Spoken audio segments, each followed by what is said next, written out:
that is how it starts off. A grand orchestra playing a biblical soundtrack, hyping you up while the game is starting. Not a single moment the tension drops as you make your way onto Port Olisar, the place where your journey will start. The lone space station where your first ship is located and where your endless adventures into the stars will begin. Hi everyone, I'm Tom, and this is Star Citizen. The renowned game that nearly earned $200 million in Kickstarter money, and a game I could no longer wait with. After having spent more than 700 hours in its main competitor, Elite Dangerous, which is currently going into its third season of post-release content, I felt it was time to widen my horizon. Even though I know very well that Star Citizen is not ready yet for release. And I am right about that. It is not ready for release yet. Never forget that during the rest of this video. I'll be doing nothing but praising this game for the next couple of minutes, but I'm going to tell you right here, right now, stay as far away from Star Citizen as you can until its full release. It runs so extremely bad with about 10 FPS average on a system that can handle VR without any complications. But we'll get more specifically into that later. Right now, I just want to tell you how much potential I see in this unbelievable project that Cloud Imperium Games has started. There is no doubt in my mind that the studio is on the frontier of game-breaking design.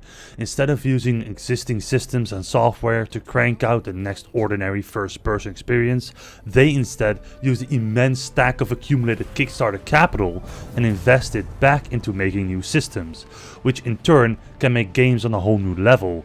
Games that we have never seen before in terms of skill and detail. Now, to say something like this, of course you need a bit of visual aid and evidence to back up your claim, I understand that. Luckily for us, the developers of Star Citizen are not shy and gladly show us their tools and how to make giant moons, which is what you're looking at right now. I have sped it up a little for time's sake, but if you're interested in the entire progress, I'll leave a link in the description of this video so you can check it out for yourself. But what it basically comes down to is the fact that instead of doing what everyone else is doing, Star Citizen is trying to create whole new ways to make bigger and better games. From randomly generated planets to entire full-scale solar systems to explore. And let us not forget the story of Squadron 42. Although Squadron 42 is not randomly generated and actually is pretty scripted, from what we can see in the hour-long pre-alpha video Cloud Imperium released, it seems that it's matching the quality and level of storytelling that we wish was the standard in the gaming industry nowadays. Compelling characters voice acted by people you actually find interesting, like for instance Mark Hamill or Liam Cunningham. A world that doesn't only look cool, but actually makes you feel like a part of it. And lastly, but not least, the ability to go from fully fledged spaceflight combat to regular FPS combat, which you can compare, I guess, most to Titanfall 2, where you have a giant time to kick ass in, and where you can switch back at any time to go wall running and dropkick some enemies. Except here, it's in a space EVA suit. A suit that in the empty, endless void keeps out nearly all sound. The only sound it keeps pumping into your ears is the 10 out of 10 soundtrack, which, no joke, I've been listening to non-stop on my way to work ever since I discovered it. The same soundtrack which you've been listening to this entire video, and the same soundtrack you'll hear when in a couple of years or so the game finally releases. It is stupid how amazing the composition of this main theme is. The vocals, the brass instruments, it just does it for me 100% of the time. However, now, after praising the shit out of this game, I have to get to the very negative reason why you should not even come close to this game right now.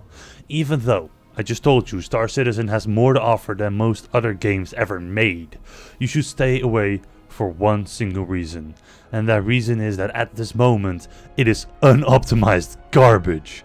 Don't, however, let this deter you from expressing interest towards the game in the future. Right now the game is still in its alpha stage, if not in its pre-alpha stage.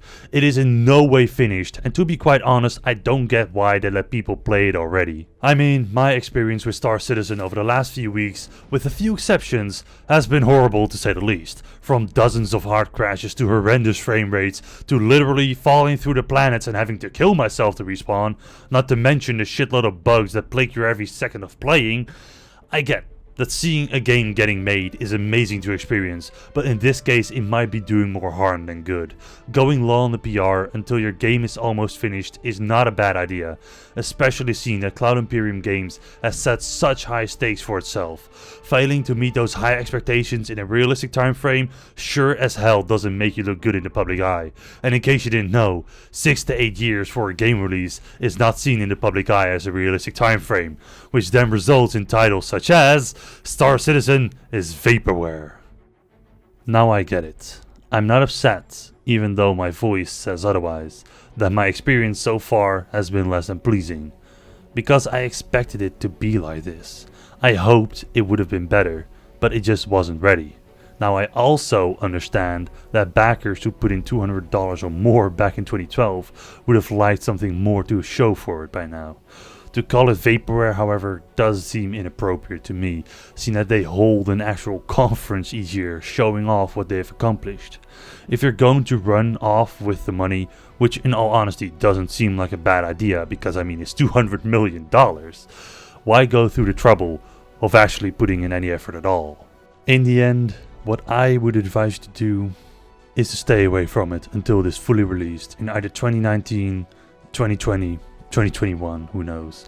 It will be amazing, it will be grand, and I have no doubt in my mind it will be something you can put your 1,000 hours into. But we don't live in the future, we live in the here and now, so while we wait for the full release of Star Citizen, don't bother with the unoptimized pre-alpha backer edition. It does little more than stutter, lag, and show you the potential of what is going to be an amazing game. But for now, it is not worth the money.